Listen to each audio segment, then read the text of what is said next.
that very soon the price of food will skyrocket. Maybe not long after that, we're going to start to get food shortages. The ramifications of this is very concerning.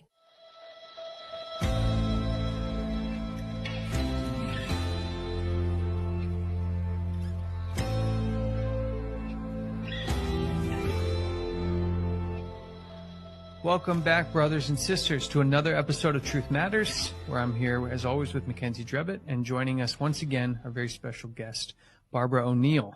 Thank you again for joining us, Barbara. It's my pleasure.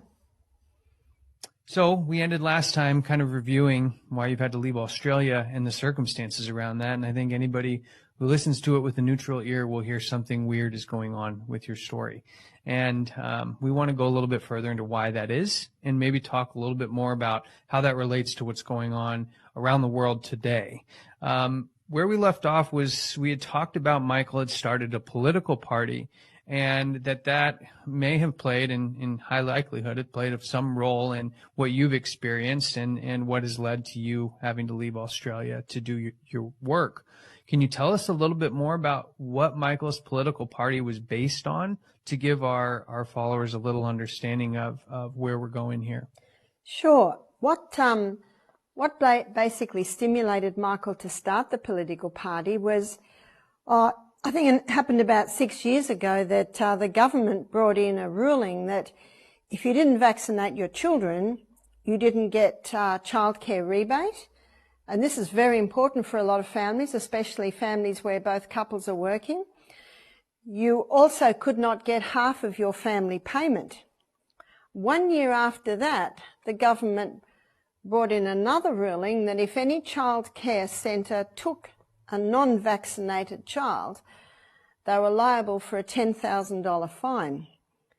So Michael was outraged at these rulings because the fact is that the childcare rebate, the family payment, it's really coming from us Australians through our taxes. And really the government has no right to restrict people on this because they will not vaccinate. And that's really what caused him to start his political party, which is the Informed Medical Options Party. It's really a party pushing pro-choice and also pushing information so that people know what their choices are. And he was pleasantly surprised to see how many scientists, quite eminent physicians, doctors, professors who are having doubts, who also joined the political party because of, they're outraged at the stand that medicine and the government are taking on this.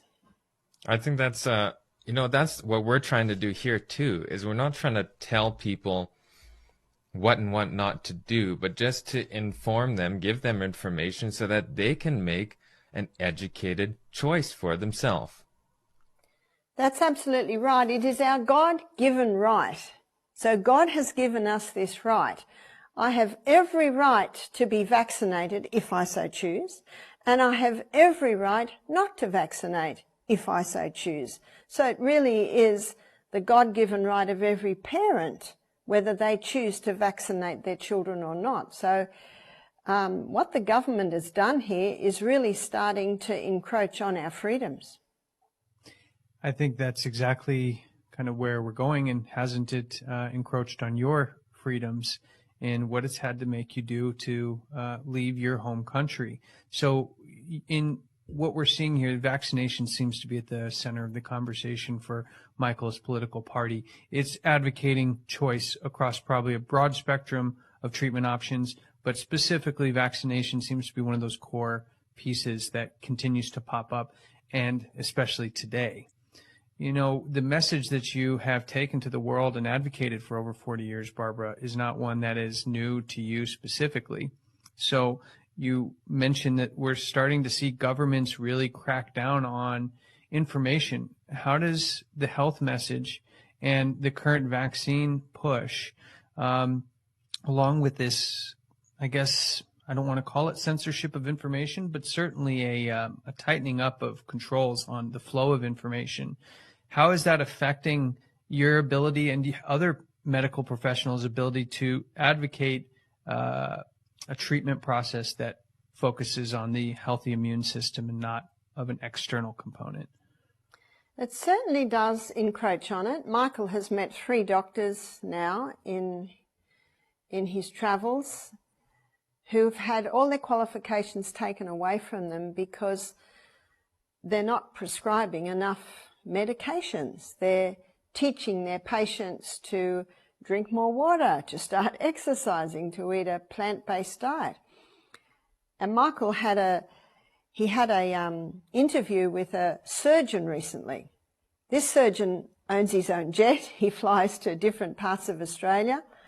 He said, I've arranged this interview with you because I was interested in becoming a candidate in your political party, but my wife has just approached me this morning and she says, I don't want you to do this, because she said, if you do this, you will lose your job, you will lose your qualifications, and I'm afraid I can't live with that. So she said, I'm asking you not to do it. So this surgeon said to Michael, I'm so sorry that I have to take away my request to become a candidate in your political party. And this is what people are looking at. They're looking at they're losing their livelihood, they're losing their qualifications.